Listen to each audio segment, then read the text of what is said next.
ነፍሳችን ቅዱስ የሆነውን የእግዚአብሔር ቃል ደግሞ እናነባለን። ኤፌሶን ምዕራፍ 3 ቁጥር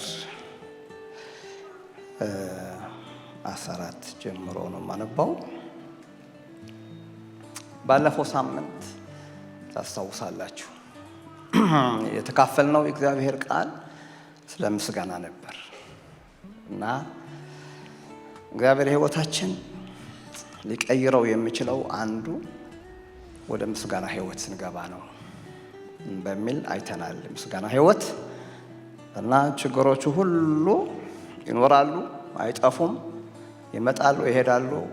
ግን እነሱን ጥግ አስቀምጠን እግዚአብሔርን ማመስገን ስንጀምር እግዚአብሔር ተኬል ያደርጋቸዋል። ሐሳቡ ይሄ ነው።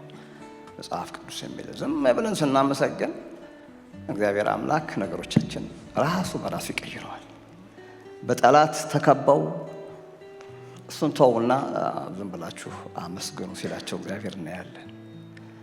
እስር ቤት ውስጥም ገብተው ደማቸው እየፈሰሰ let's forget this እግዚአብሔር እሱን አመስግነው ሲሉ ዋና ትኩረታቸውና ዓላማቸው ሰዎች እግዚአብሔር ላይ ሲያደርጉ እግዚአብሔር በኃይሉ በጥበቡ በችሎታው አንዳች የማይሳነው አምላክ ነገሮችን ራሱ ሴኬር ያደርጋቸዋል። ክብር ለጌታ ይሁን። የእኛ ስራ ማመስገን ነው። አሜን። ቃለዛ ነው። ዛሬ ደግሞ ክርስትና ሕይወት ሐሳቡ ክርስትና ሕይወት ከውስጥ ነው፣ ከውስጥ ወደ ውጭ ነው ልላችሁ ነው የፈለኩት። ምናልባት ወደ ጃንዋሪ አካባቢ ደግሞ ስለ አቲቲዩድ ከዛ በኋላ ደግሞ አንድ እሁድ ካገኘን ደግሞ እንደዚሁ ስለ ሰልፍ ዲሲፕሊን ስለሚባል ሐሳብ እንድንማር አስባለሁ። እነዚህ አራት ነገሮች እንድናይ እናንተም ደግሞ በራሳችሁ እንድታስፏቸው እና እንድትጸልዩባቸው ነገሮች ናቸው እና ጌታችን ኢየሱስ ክርስቶስ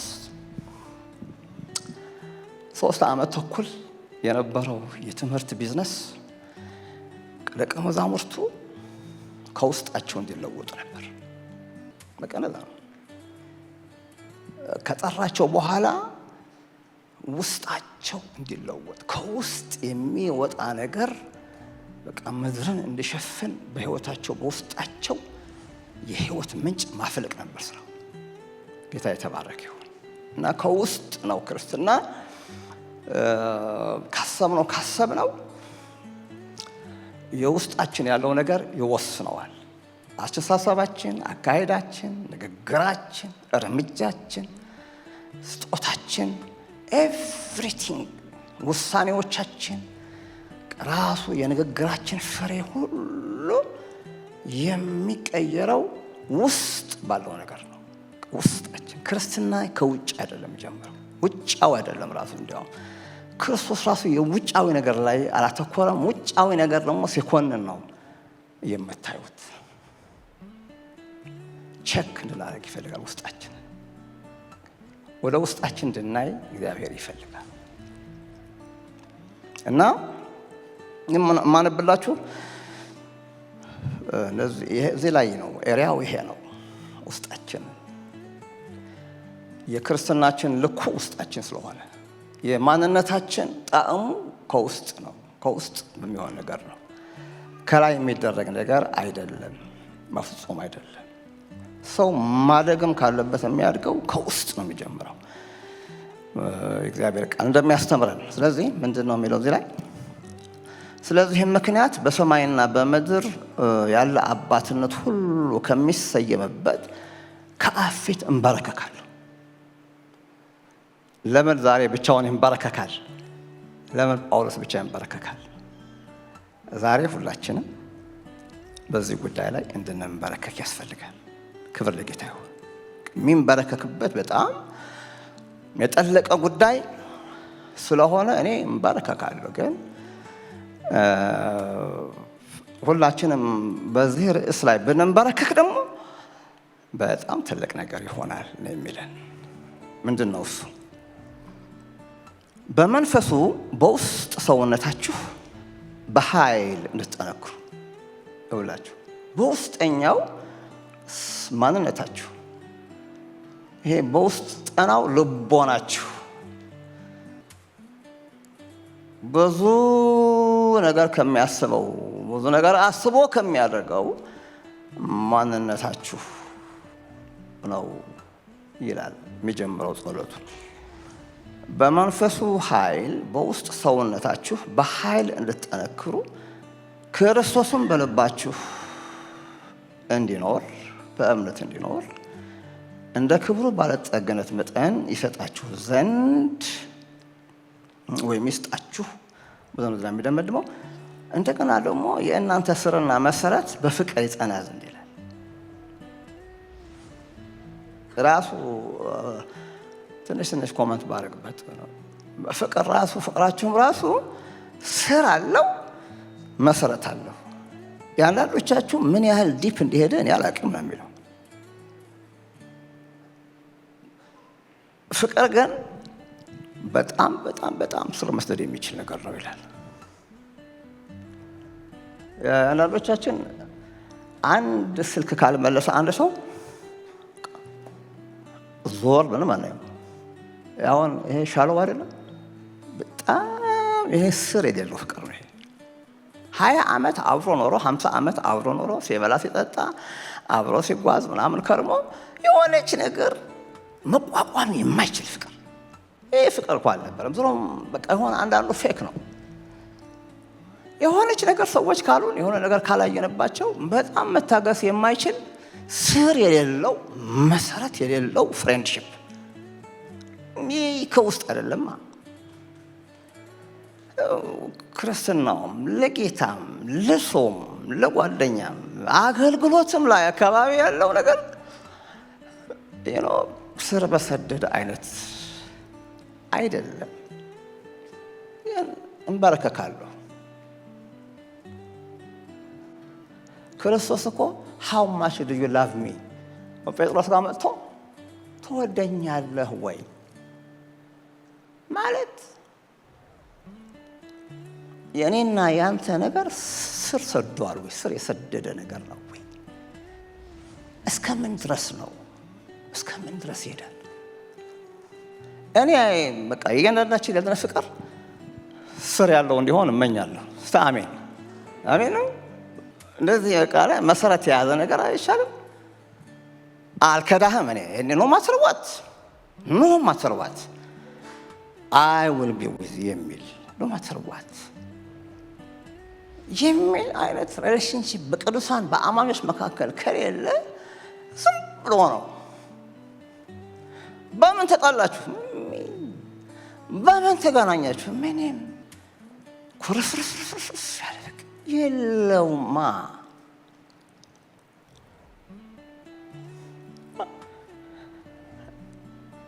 ውስጣችን ካላደገ ውስጣችን ጋር ፍቅር ስር ከሌለው እንደ ነገሩ ነው የሚሆነው። እንደ ነገሩ ነው የሚሆነው።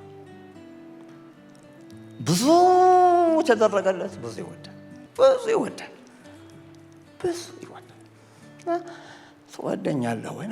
እንበረከካለሁ። በውስጠኛው ሰውነታችሁ በውስጥ እዛ ላይ ደግሞ ወርዶ እንዲያውም ሌላ የሚጸልይበት አንዱ ርዕስ የክብር አባት የጌታችን ኢየሱስ ክርስቶስ አምላክ ይላል እርሱን በማወቅ የጥበብንና የመገለጥን መንፈስ እንዲሰጣችሁ እለምናለሁ። ይህም በሚሆንበት ጊዜ የልባችሁ አይኖች ሲበሩ ቦግ ሲሉ እዛ ሞመንት ጌታን ስንቀበል የሆነ መብራት ነው በውስጣችን የበራው። አሜን ነው ወይ? ምስክር አለ። ቦግ ጨለማውን የሚያባር የትናንትና ህይወታችንና የዛሬ ህይወታችን እንድናይ የሚያደርግ ኃይለኛ ብርሃን ነው የገባብን። በጨለማ ውስጥ ብርሃን ይብራ ያለው እግዚአብሔር በራ። በቃ አንድ መብራት አለ ደስ የሚል ይሄው በጣም ውድ የሆነ ሻንድሌር ነው ይባላል። ልክ ነኝ?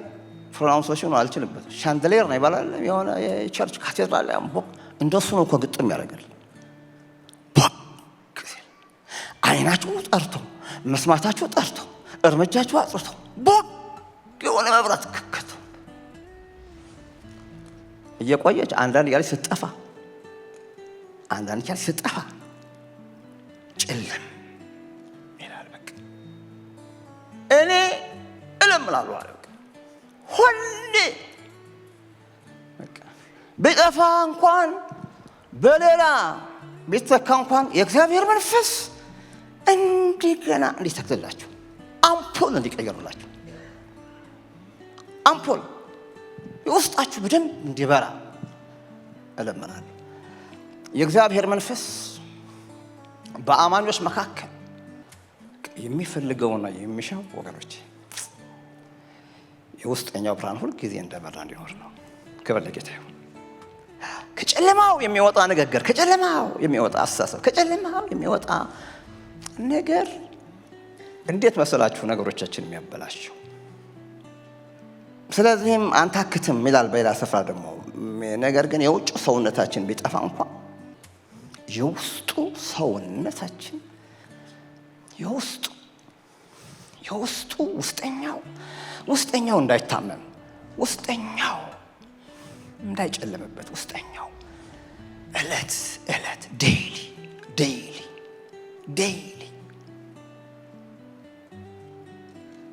ከትናንት ይልቅ ቦግ እያለ እለት ይታደሳል። እለት ጌታን ይላል። እለት በጣም የሚገርም ነው። ያድጋል የውስጥ ሰውነታችን ይላል። በውስጠኛው ሰውነታችሁ በውስጠኛው ማንነታችሁ እንድትጠነክሩ ክርስቶስ ሁልጊዜ በልባችሁ እንዲኖር ይላል። ሁልጊዜ እንዲኖር ጌታ ብቻ እንዲኖር፣ ኢየሱስ ብቻ ሬዚደንት ሆነ እንዲኖር፣ በልባችሁ ዙፋን ላይ ክርስቶስ ብቻ እንዲኖር እለምናለሁ፣ እንበረከካለሁ አለ። ክርስቶስ እንዲቆጣጠራችሁ፣ ክርስቶስ ልባችሁን እንዲገዛ እለምናለሁ እና እስከ እግዚአብሔር ፍጹም ሙላት ደርሳችሁ ትሞሉ ዘንድ ይላል። እስከ እግዚአብሔር ፍጹም ሙላት። አቤት የትና የት ነው ይሄ ነገር! እስከ እግዚአብሔር ፍጹም ሙላት እየደረሳችሁ እንድትሄዱ ይሄ እግዚአብሔር ፈቃድ ነው ለሁላችን። ክብር ለኢየሱስ ይሁን። ይሄ ነው ከውስጣችን ነው ጌታ የሚፈልገው ወገኖች። እና እንዲያውም በሮሜ ምዕራፍ 12 የእግዚአብሔር ፈቃድ እርሱም በጎና ደስ የሚያሰኝ ፍጹም የሆነውን ነገር ምን እንደሆነ ፈትናችሁ ታውቁ ዘንድ በልባችሁ መታደስ ተለወጡ እንጂ ይህን ዓለም አትምሰሉ ብሎ በቃ ልባችሁ ውስጣችሁ መታደስ አለበት። አእምሯችሁ በክርስቶስ በእግዚአብሔር መታደስ አለበት። ኢየሱስ መሆን አለበት። የዓለም ቫልዩ እንደገና በዓለም ስታንዳርድ፣ በዓለም ንግግር፣ በዓለም ሚዛን በምንም ተአምር ወደ እናንተ እንዲመጣ አያስፈልግም ይላቸዋል።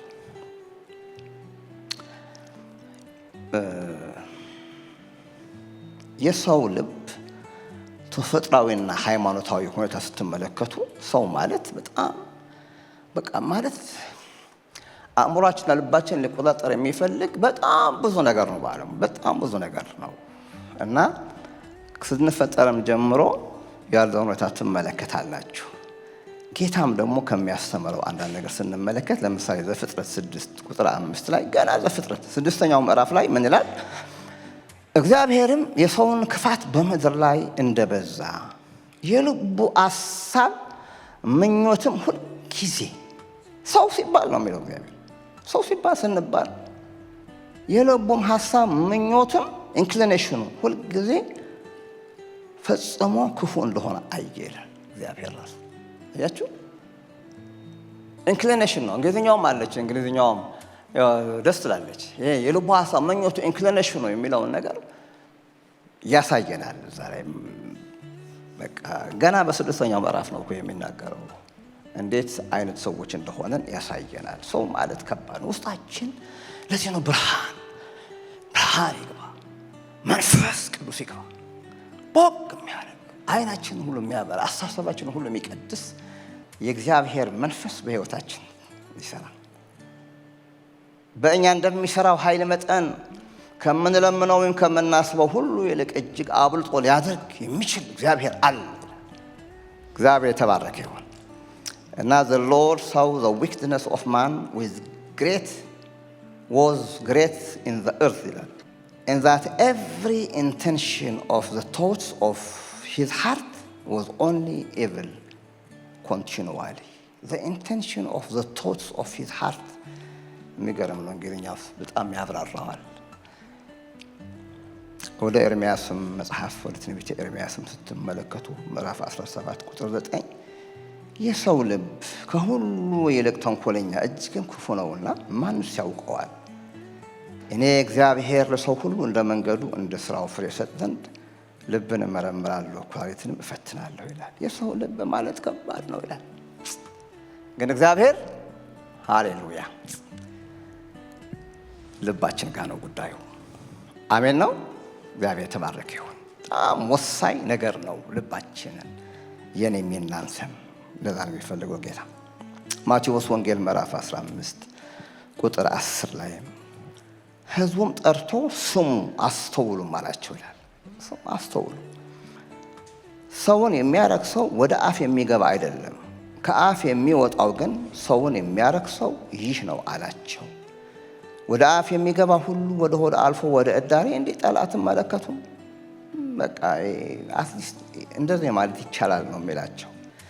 ከአፍ የሚወጣ ግን ከልብ ይወጣል፣ ሰውንም የሚያረክሰው ያ ነው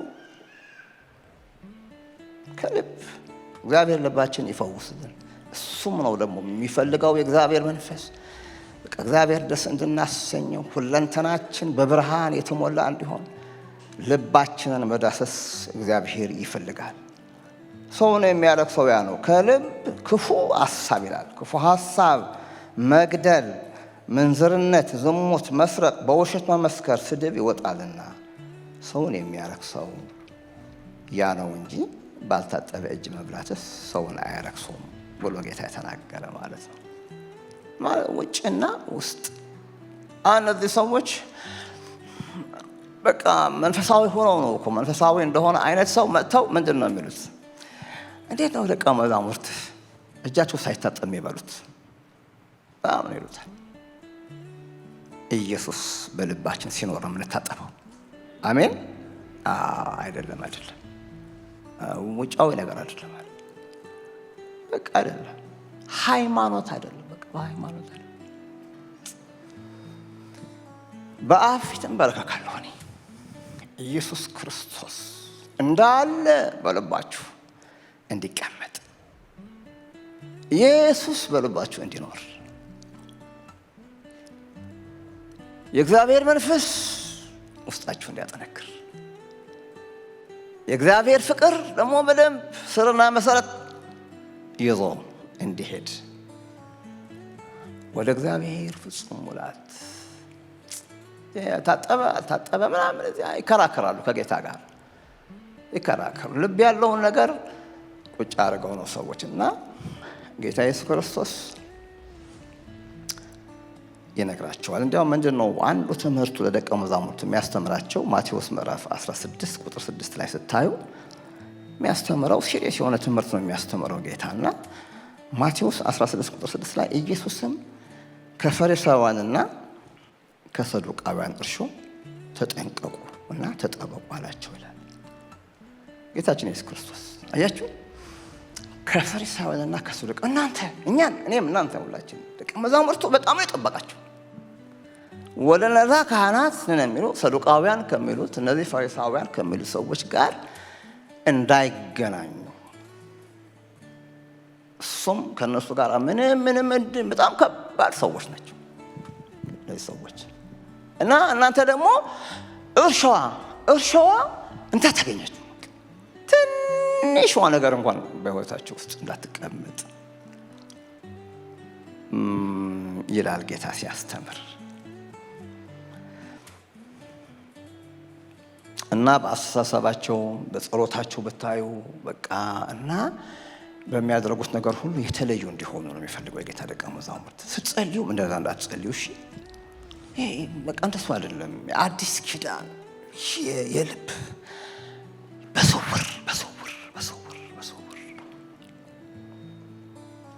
በስውር የሚያያችሁ አምላካችሁ። ይሄ ማስመሰል አይደለም ይላል። ፍጹም አይደለም። ሁለንተናችሁ ግልጥ የሚያደርግ ብርሃን ነው። ፍቅራችሁን ግልጥ ነው። ህይወታችሁን ግልጥ ነው። ስጦታችሁን በቃ በስውር የሚያይ አምላክ ስላለ ሪሌሽንሺፓችሁ ከእግዚአብሔር ጋር ነው እንጂ ሰው ጋር በማያገባችሁ እየሄዳችሁ እጃችሁን ሰጠው ምናምን እያላችሁ እኔ በፍጹም ከነዚህ ሰዎች እንድትጠነቀቁም እንድትጠበቁ እንፈልጋለሁ ይላል። መሰረታዊ ነገር ለሁላችን ወገኖች፣ መሰረታዊ ነገር ነው። ጌታ ልባችን ነው የሚፈልገው። ውስጣችን ያለው ብርሃን ነው። አይናችሁ ጤነኛ ከሆነ ሁለንተናችሁ ጤነኛ ይሆናል የሚላል ጌታችን ኢየሱስ ክርስቶስ። እና እንደ አማኞች በምድር ላይ ስንኖር አንዱ ትራንስፎርሜሽን የልባችን ነው።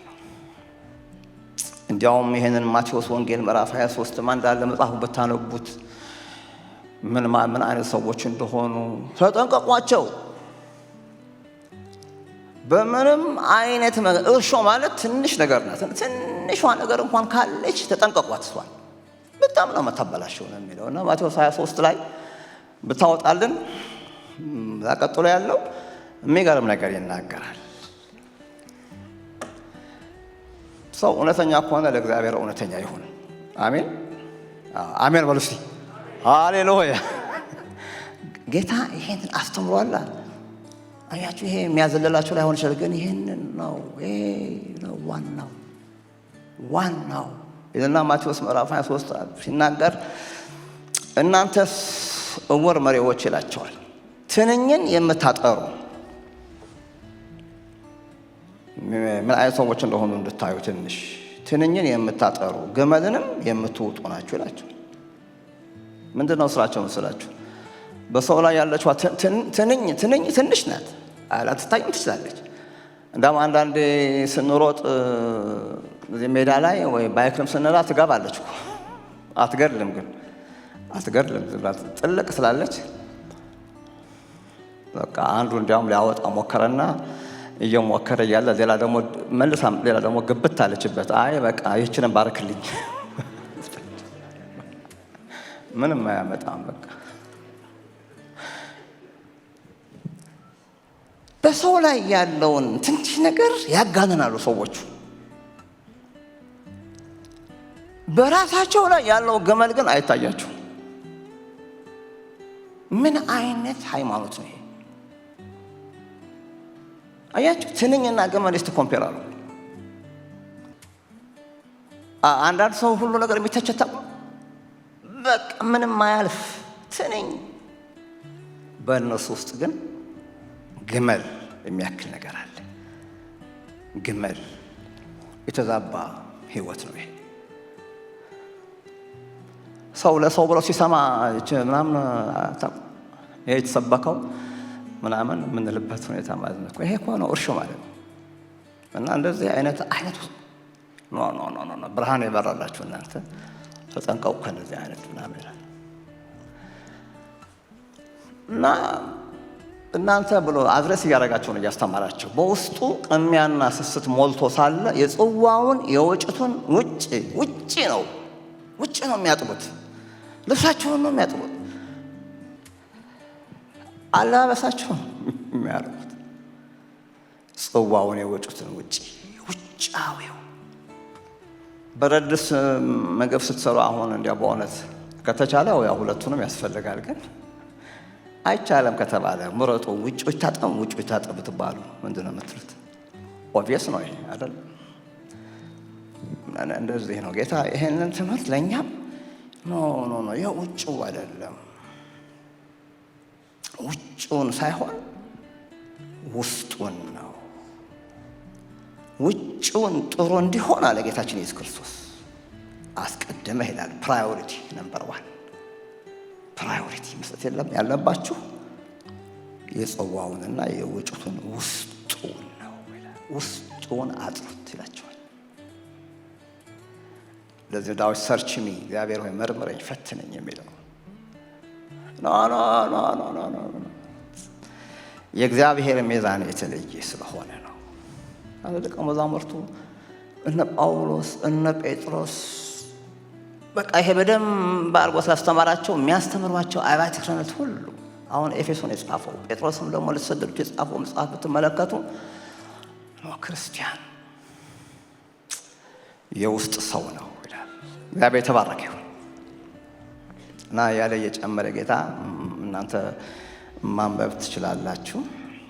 ምዕራፍ 23 እናንተ ገበዞች ፈሪሳውያን በውጭ አምረው የሚታዩ በውጭ አምረው በውስጥ ግን ውጭና ውስጥ ኮምፔር ያደርግ በውጭ አምረው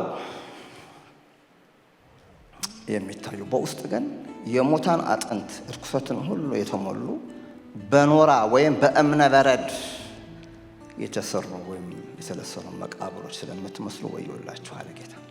በጣም ያሳዝናል። እና አሁን እስራኤልም ስትሄዱ ሁልጊዜ ነው የማናገረው፣ እኔ ይገርመኛል። በቃ አለባበሳቸው ራሱ በቃ የአንዳንዶቹ እንዲያውም ጥምጣማቸው ራሱ ፎቅ ይመስላል ሲጠመጥሙ ፎቅ። እኛ አገርም ተጋብቷል እነሱ በቃ ሰማይ ነው ጥምጣሙ። ልብሳቸው ራሱ መሬት ይጎትታል፣ ፀጉራቸው ራሱ ምናምን ያደርጋል። የተለሰነ መቃብር በጣም ያሳዝናል አለ ጌታ። እና የውስጥና የውጭ ነገር በቃ አምረው መታየት ነው የሚፈልጉት። በገበያም የከበሬታ ስፍራ ነው የሚፈልጉት። በቃ ሰላምታቸው ራሱ በቃ ሃሌሉያ በቃ መንፈሳዊ ነገር ነው እና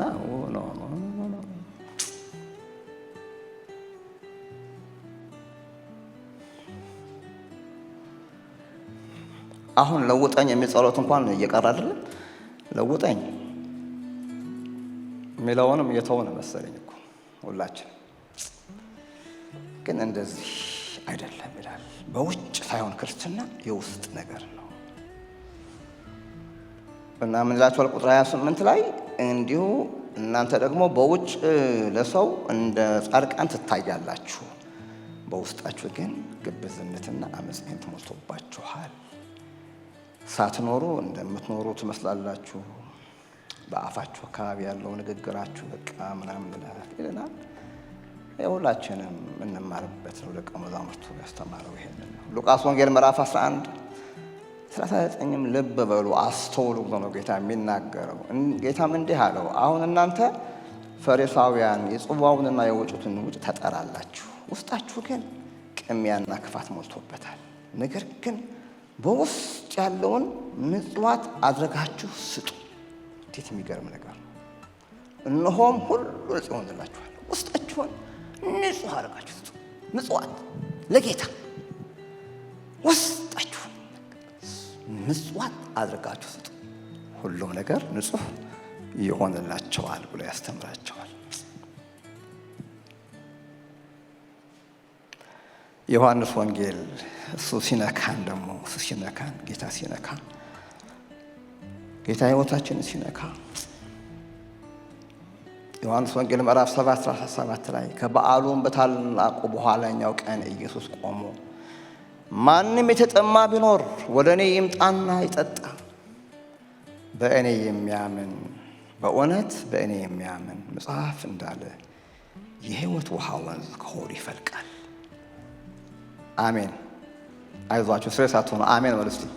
በቃ የሆነ ሕይወት ማለት ይሄ ይፈልቃል አለ። አቤት ሲፈልቅ ብታይ ከውጭ ሳይሆን ከውስጥ። አቤት ንግግር፣ አቤት ሞገስ፣ አቤት ምስክርነት፣ አቤት ሕይወት። ጮኸ በቃ ዝም ብለው ተሰብስበው ሰዎቹ እዛ ላይ ያለው የበዓል ግርግር ብታዩ ግርግር ነው። ሁልጊዜ ግርግር ነው።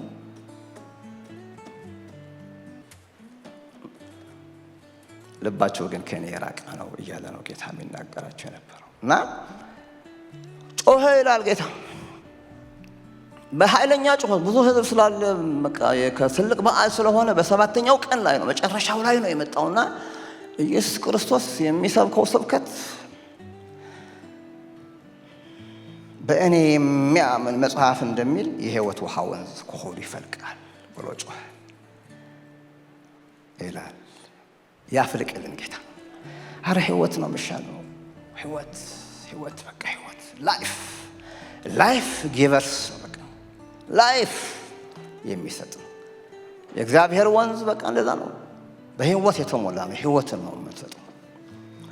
ለዛ ሳምራዊቷ ሴትዮ ራሱ በጣም በሚገርም የተናገራት እና ሳምራዊቷ ሴትዮ በቃ የሆነ የሚገርም ሰማይና ምድር አቴንሽን የምትሉት ሰማይና ምድር ማለት በሰማይ ያለው ነገር ሁሉ ክርስቶስ ወክ ባረገበት ነው የሚል። የእግዚአብሔር አይኖች በክርስቶስ ላይ ናቸው። የእግዚአብሔር የአባት አይን በክርስቶስ ነው። በቃ የማይታዩ ዓለማት ሁሉ የሚገዙለት ኢየሱስ ወደ ሴትዮ መጣ እና የእሷ ጉዳይ አይደለም። ኢየሱስ ክርስቶስ የሚያደርገውን ተመልከቱ። ወደ እሷ መጣ። ኢየሱስን መልሶ ከዚህ ውሃ የሚጠጣ ሁሉ እንደገና ይጠማል። እኔ ከምሰጠው ውሃ፣ እኔ ከምሰጠው ቃል፣ እኔ ከምሰጠው መንፈስ የሚጠጣ ግን ለዘላለም አይጠማ። አሜን የሚል ሰው የለም። እኔ የምሰጠው ውሃ በእርሱ ውስጥ ለዘላለም ሕይወት የሚፈልቅ የውሃ ምንጭ ይሆናል ማለት ሲላት ምን መሰላችሁ? ወደ እሷ ነው የሚያየው እኮ። ይህ ሚላት እኮ this is going to happen in you። አንቺ ጋር አሁን ሰማይና ምድር የፈጠረው የናዝሬት ኢየሱስ አሁን ሲመጣ ወደ አንቺ ሲመጣ የሚያየው ሊያደርገው የፈለገው ነገር ቢኖር አንቺ የተራቆትሽ፣ አንቺ ሐዘንተኛ፣ የተባረርሽ፣ የተሰደብሽ፣ ብቸኛ፣ ችግር ሁሉ የገረፈሽ አፈልቅልሻለሁ። ማንም ወንድ እየመጣ አይጫወትብሽም።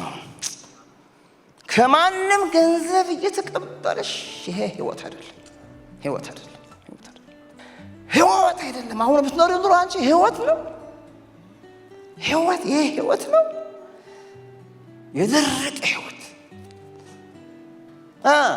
መጣና ታውቂኛለሽ ወይ ነው ያላት። አይሁድ እንደሆን ካያለሁ አላውቅም።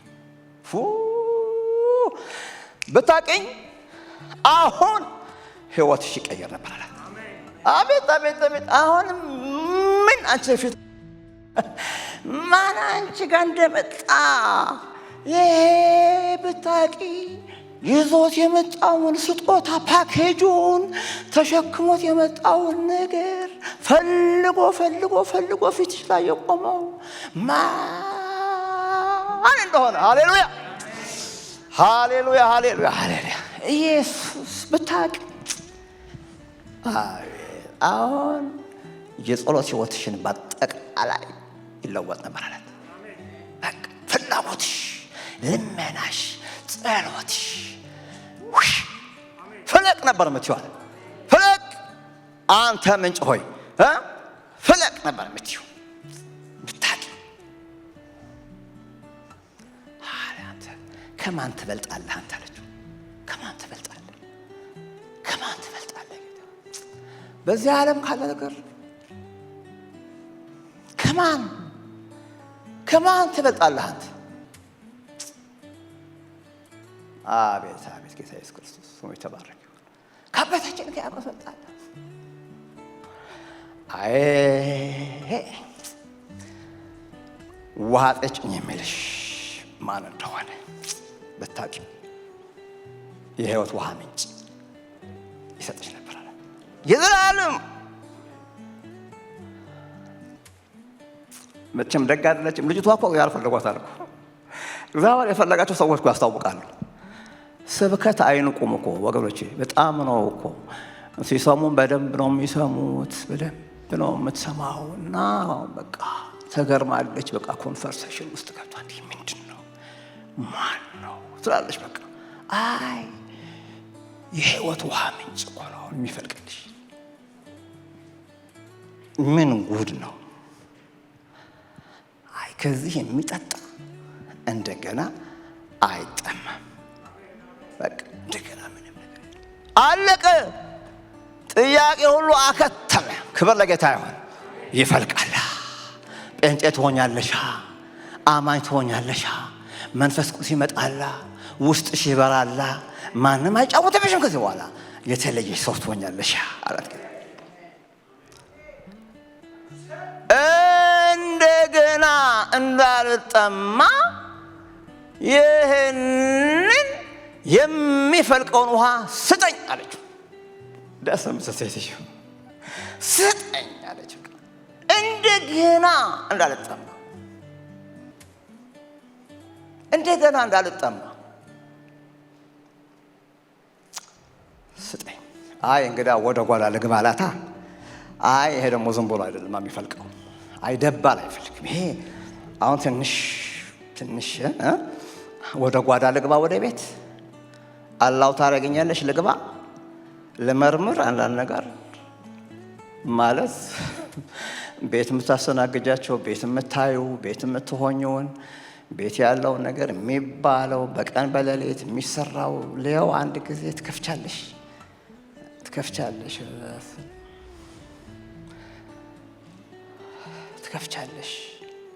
ልግባ አለበለዚያ ዝም ብሎ አይፈልቅማ።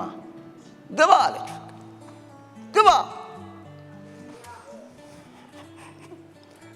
ጉዴን ይኸው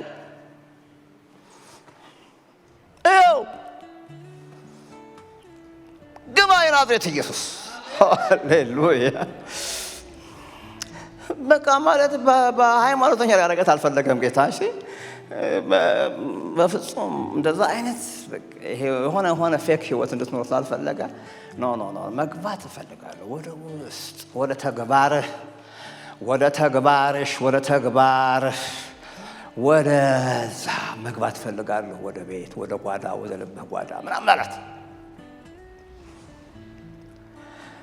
ማለት የተገለጠ ህይወት እንድትኖር ከፈለግሽ፣ የተገለጠ ህይወት፣ እግዚአብሔር የሚወደው ህይወት፣ እግዚአብሔር ደስ የሚያሰኝበት ህይወት ከፈለግሽ፣ እውነተኛ የሆነ ለውጥ ከፈለግሽ፣ ስለዚህ ጉዳይ አንድ ነገር ማድረግ አለብን። ከአስመሳይነት፣ ከፈሪሳዊነት፣ ከእርሾነት መውጣት እግዚአብሔር እኔንም እናንተም ያውጣን። ዝም ብለን እንዲያው ቸርች መተን በሰላምታችን ኖ በቃ ፍጹም አይሆንም ወገኖች፣ ፍጹም አይሆንም። በቃ ፍጹም አይደለም፣ እንደሱ አይደለም። ወደ ውስጣችን እንድናይ ጌታ ይፈልጋል።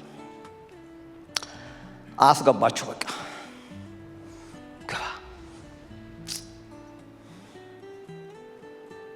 ተግባቡ። በቃ እሺ፣ እነዚህ አይጠቅሙሽም ማለት በፍጹም። አንዳቸው ሚስቴ ናት ብለውሽ እንኳን አያውቁም ማለት አንቺ ነሽ የምትይው። አንዳቸው ሰው አድርገውሽ አያውቁም በፍጹም። ተቀበለውሽም አያውቁም አንዳቸው። እኔ ግን ልቀበልሽ መጣሁ። የህይወት ውሃ ምንጭ ለሆነልሽ መጣሁ። በጣም ኮንሰንትሬት አድርጋለሁ አላት ጌታ ኢየሱስ ክርስቶስ። በቃ አንቺ ላይ ኤም አድርጋለሁ አለ። በቃ ኤም አድርጋለሁ። እናውራ ስለ አምልኮ ደግሞ እናውራ አለ። ስለ አምልኮ ስናውራ፣ ስለ አምልኮ ምንድን ነው የምታመልኪው አንቺ? ወርሺፕ ምን ይመስላል? ወርሺፕ ምን ይመስላል? ጣዖታት አለ።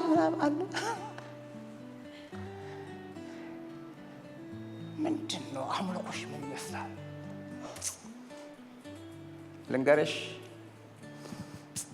እግዚአብሔር የሚሰገድለት አምላክ ነው አላት። የሚሰገድለት የሚመለክ አምላክ ነው። እና እሱ ደግሞ የሆነ ተራራ ላይ አይደለም፣ የሆነ እዛ ላይ አይደለም፣ የሆነ እዛ ላይ አይደለም። 24/7 እስቲ አሜን በሉ እስቲ። አሁን ላወጣሽ ነው አለ። ዝም ብለሽ በሳምንት አንድ ጊዜ እየመጣሽ ቤተክርስቲያን ላይ ብላምን ሳምንት አንድ ጊዜ ወንድሞች ሲሰበሰቡ ብቻ አለ ጻድቅ መጫወት የለም አለ። ኖ እንደዛ አይነት የለም። የውስጥ ምንጭ ሲፈልቅ ውስጣችን የሚፈስ በነፍስ ሞልቶ የሚፈስ ነገር እግዚአብሔር ሲያደርግ ታውቃላችሁ። የአምልኮ ህይወታችን ከመላእክት በላይ ያደርገዋል። 24 ሰዓት ያደርገዋል ጌታ። ሁሉ ጊዜ በሄዱበት የሚያመልኳሉ፣ በተቀመጡበት የሚያመልኳሉ፣ በመስሪያ ቤት የሚያመልኳሉ። ምንም ለዋዛ ፈዛዛ ለሐሜት ለወሬ ቦታ አይደላቸው። አንዳንዱ ሰው እኮ በቃ ሆን ብሎ ቡና አፍልቶ የሐሜት ስብሰባ የሚያደርግ እኮ አለ። ያልታደለ በቃ ያልታደለ እኮ አለ። ብዙ ያልታደለ እኮ አለ። ውጪ ከመስመር ውጪ የወጣ ሰው እኮ አለ ብዙ።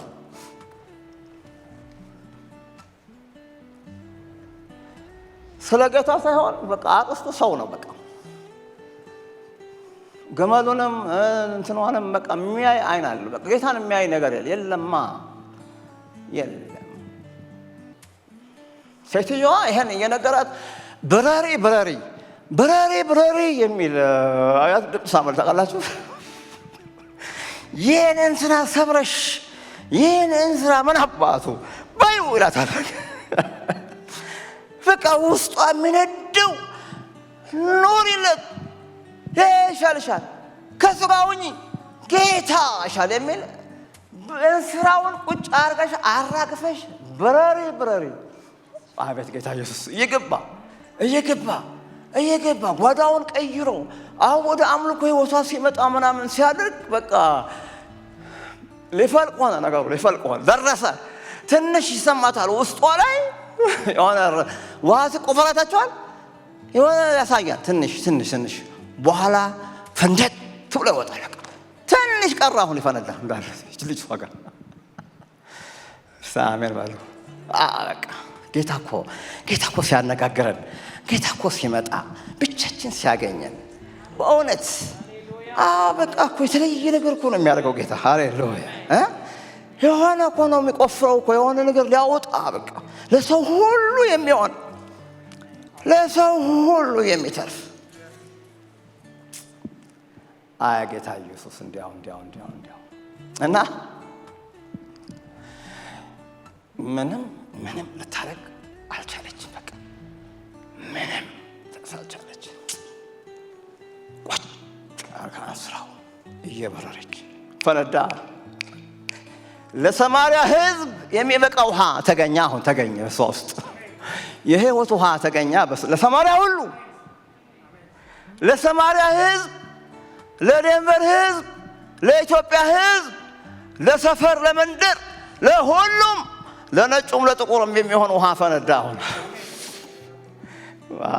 አልገባችሁም መሰለኝ። እኔስ አንድዶኛል ይሄ ነገር። በጣም የሚገርም ነገር እኮ ነው። ኢየሱስ ክርስቶስ በመንገድ ወደ ገሊላ ሊሄድ ነበር የሚያቋርጠው። 2 ቀን አሳደሩት እዛ አንለቅም ብለው በሷ ምክንያት 2 ናይትስ በነፃ እግሩን አጥበው አብለተው አጠጥተው ቴላስሞር አንቺ አሁን ዝም በይ አንቺ ሴትየዋ ልታቆም ነው ንግግር። ጌታ ሕይወቴን የነገረኝን ኢየሱስ ክርስቶስ አግኝቼዋል ስትላቸው በእርሷ ስብከት ምክንያት ብዙ የሰማርያ ሰዎች በእርሱ አመኑ። አልፈለቀም። አንተ ብር ነው የምትፈልገው። አንተ ብር ፈለቀ ነው። የለም ብር አይደለም። ብዙዎችን ሀብታም የሚያደርግ ብዙዎቹም ከመከራቸው ከ5 ባል የደቀቁ እህቶች አሉ። የፕሮስቲቱሽን ሰፈር እኮ ነው የገባችሁ እሱ ኢየሱስ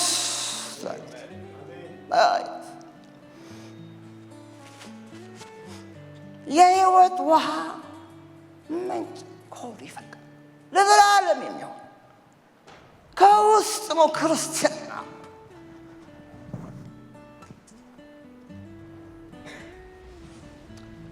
በውስጣችን የሚሆነው ነገር ነው እና ዛሬ ክርስቶስን ወገኖች ታውቂኛለሽ ታቀኛለህ አንተ ታውቂያለሽ።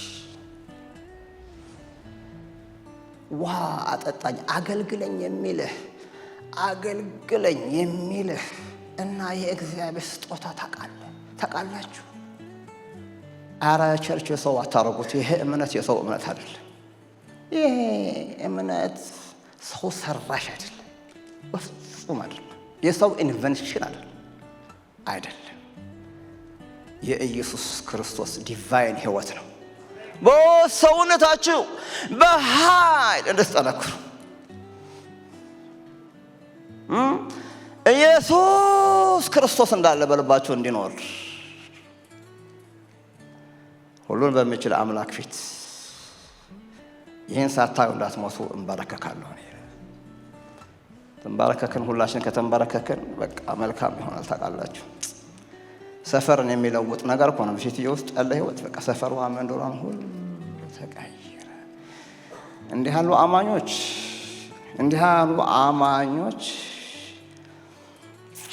ነው የሚፈልገው ጌታ።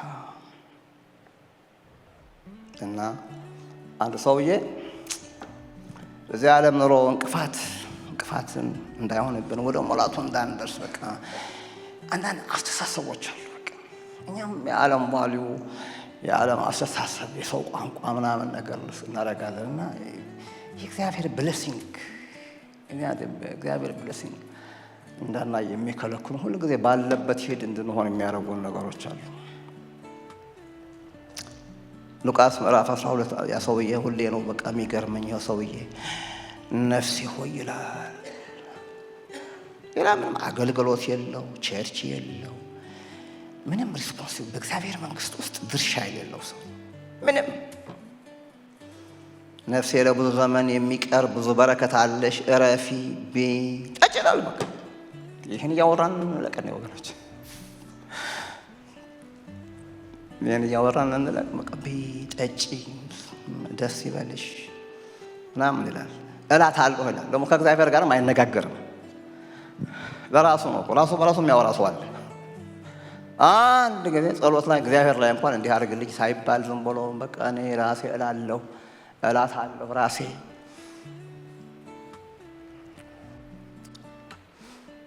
አይ ይህን የሰበሰብከው ለማን ይሆናል አለው ይላል። እና ይላል ቁጥር 21 ላይ ለራሱ ገንዘብ የሚያከማች በእግዚአብሔር ዘንድም ባለጠጋ ያልሆነ ሰው አለ ይላል። እግዚአብሔር ዘንድ ባለጠጋ፣ በእግዚአብሔር ዘንድ ሀብታም መሆን ነው እኮ።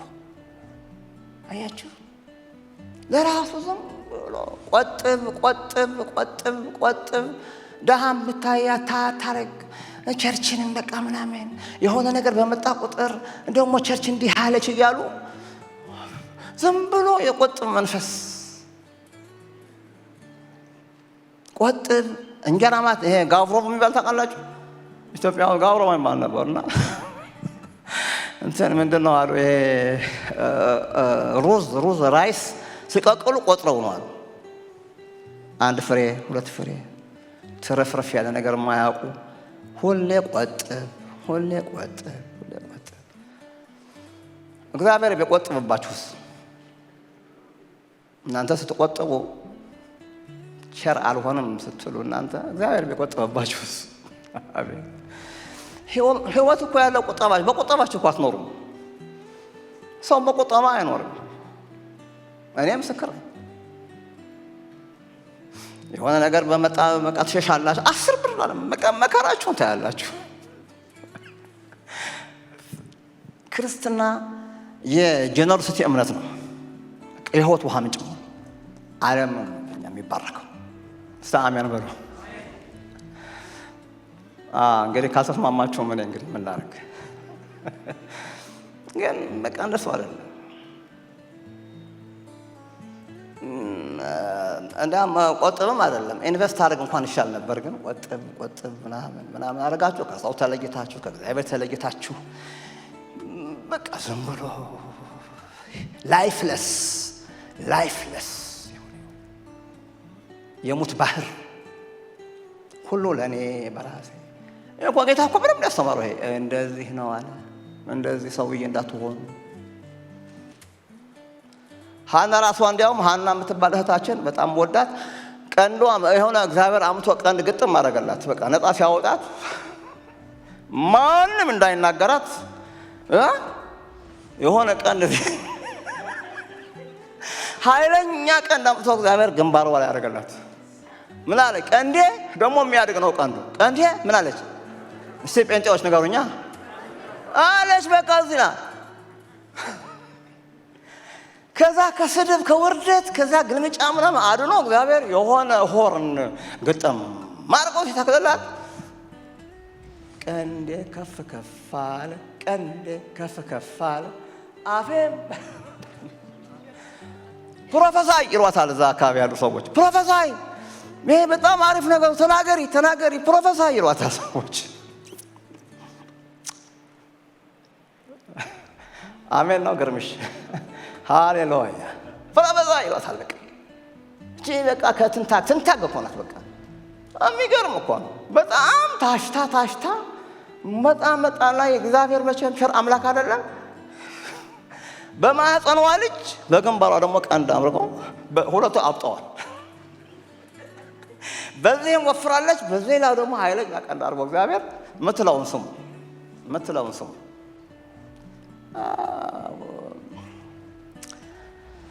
አትታበዩ አለች። እዚህ ምድር ላይ ከእግዚአብሔር በቀር ሌላ የለም። ጴንጤ አሜን በሉ። የለህም። ልንገርህ እግዚአብሔር በእኔና በእናንተ ሕይወት ስላልቆጠመ ነው እንደዚህ የምንሄደው። በቃ እንደዚህ የምንራመደው አልቆጠመብህም እግዚአብሔር። የቸርነቱ የምሕረቱ ብዛት ስላሳየ ነው። አትታበዩ፣ በቃ አትታበዩ።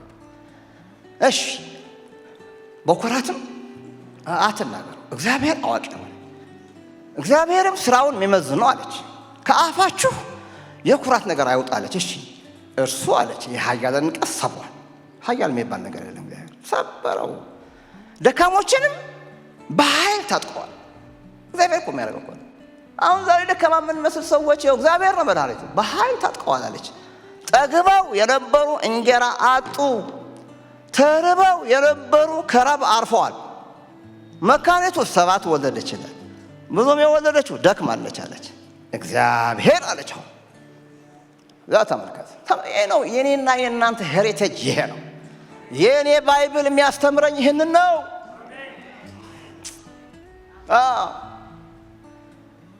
ሁለተኛው እግዚአብሔር ቃል የሚያስተምረን ይህንን ነው ወገኖች። አቤት አቤት አቤት አቤት አቤት አቤት! እግዚአብሔር ይገድላል ያድናል። ወደ ሲኦል ያወርዳል፣ ከሲኦልም ያወጣል። እግዚአብሔር ያወርዳል፣ ከፈለገ መቃመቅ ይከታል፣ ከዛም ደግሞ ያወጣል። እግዚአብሔር ይገድላል ያድናል፣ ወደ ሲኦል ያወርዳል ያወጣል። እግዚአብሔር ድሃ ያረጋል፣ ባለጠጋም ያረጋል። አያችሁ፣ ድሃ ያረጋል ማን? እግዚአብሔር ደግሞ ባለጠጋም ያረጋል። በእግዚአብሔር እጅ ነው። አንተ ለቀቅ በሉ እስቲ ለቀቅ ብላችሁ እንዲያው አያችሁ፣ በሰላም ኑሮ እንጂ ከሰው ሁሉ ጋር ከእግዚአብሔር ጋር ያዋርዳል፣ ደግሞ ከፍ ከፍ ያደርጋል። እንደገና ተመልከቱ፣ ከሕዝቡ መኳንንት ጋር ኤሌቬት ያደርጋቸው ያስቀምጣቸው ዘንድ የክብርንም ዙፋን ያወርሳቸው ዘንድ ይላል። እኔ ነኝ በሉ። እኔ ነኝ። ይሄ እኔ ነኝ በሉ። እኔ ነኝ በሉ። እንግዲህ የላችሁ ይሄ ለኔ ነው በሉ። ይሄ ለኔ ነው። ሃሌሉያ! ራሱ እኮ ነው እግዚአብሔር እኮ ሁሌ እግዚአብሔር እኮ የሚያነሳውን ሰው እየፈለገ እኮ ነው ቸርች ውስጥ። አሁን ከእናንተ እዚህ በደንብ የሚሰሙ ካሉ በልባቸው መታደስ በቃ የሚፈልጉ ካሉ እኮ ይኸውና ይሄ ሊፍት ይዞ እኮ ነው የሚዞረው እግዚአብሔር። የሆነ ፎርት ከሕዝቡ መኳንንት ጋር ያስቀምጣቸው ዘንድ የክብርንም ዙፋን ያወርሳቸው ዘንድ ችግረኛውን ከመሬት ያነሳኛል። ከመሬት ማንሳት የሚችል አምላክ ነው። ዝም ብላ አታምንም። እንደዛ ሴትዮዋ አትሆንም። ዝም ብላችሁ በቃ የፈሪሳውያን እርሾ ግብዝነት ሁሉ ዛሬ ለዘላለም ይቆረጥ። ያነሳቸዋል። የምድር መሰረቶች የእግዚአብሔር ናቸውና። ጠቅላላ ካምፓኒ ማለት እኮ ነው። የምድር ካምፓኒዎች የምድር ምናምን ጨምሩበት መሰረቱ ጋር ትንሽ ደግሞ ፊል ብላንክ አድርጉና የእግዚአብሔር ነው በሉና በእነሱ ላይም ዓለምን አደረገ እርሱ ይላል። ከዛ በኋላ እዚያ ላወጡትም እርሱ ይሄ የቅዱሳኑን እግር ይጠብቃል። አሜን። ኃጥአን ግን ዝም ብሎ በጨለማ ይቀመጣሉ። ሰው በኃይሉ አይበረታም። ባበጽ ማለት ነው። ዘጋ በኃይሉ እኔ ኃይለ በቃ ምንም ከፈለገ ግን ከሞካምትና ከአለቆች ጋር ዛሬ እኮ ነው የምላችሁ ከፋንድያ ላይ የሚያነሳ አምላክ ነው ምናመልከው። ሃሌሉያ። ያው ከናንተ የሚፈልቅ ለዚህ እኮ ነው ዮሴፍ በሄደበት ዮሴፍ አይታችኋል። በሄደበት ሹመት ነው። በሄደበት በገባበት መስሪያ ቤት ሁሌ አለቃ እንደሆነ በሄደበት መስሪያ ቤት ከሱ አይደለማ። ስደተኛ ነው፣ ቋንቋ አይችልም። ወንድሞቹ የሸጡት ነው፣ ማልቀስ ነው ያለበት። በሄደበት ቦታ ሁሉ አለቃ። እስር ቤት እንኳን ሰውየው ራሱ የእስር ቤቱ አዛዥ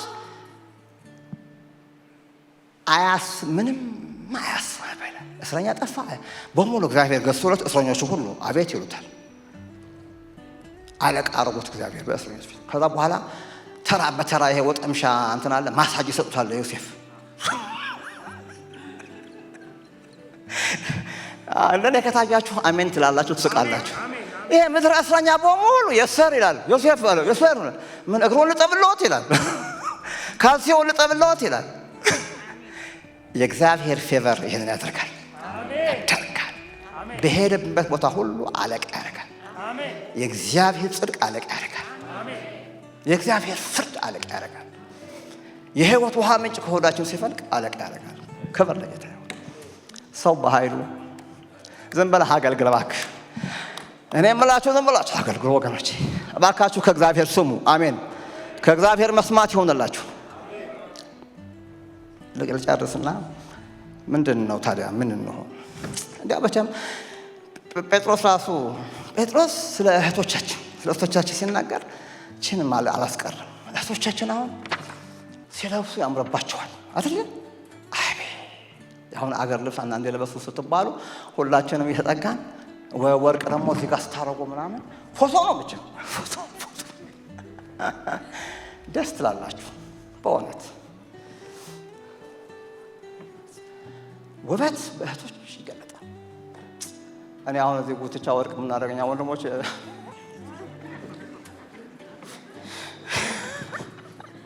እዚህ ጉትቻ ብናደርግ ያምርብናል። ይሱ እነሱ እኮ እዚህ ጋር ያደርጋሉ፣ እዚህ ጋር ያደርጋሉ፣ በቃ እዚህ ጋር ያደርጋሉ። ሲያምሩ ደስ ይላል። እያችሁ እግዚአብሔር ቃልም ይናገርላችኋል። እናንተ ጸጉራችሁ ስትሸረሙ ደስ ይላል ይላል። ጸጉር በመሸረብ ይላል፣ ወርቅ በማንጠልጠል ይላል። በቃ ሁሉ ነገር ያምርባችሁ። ወይ ደግሞ ልብስ በማጎናጸፍ በውጭ ያለው ሽልማታችሁ በጣም ይገርማል።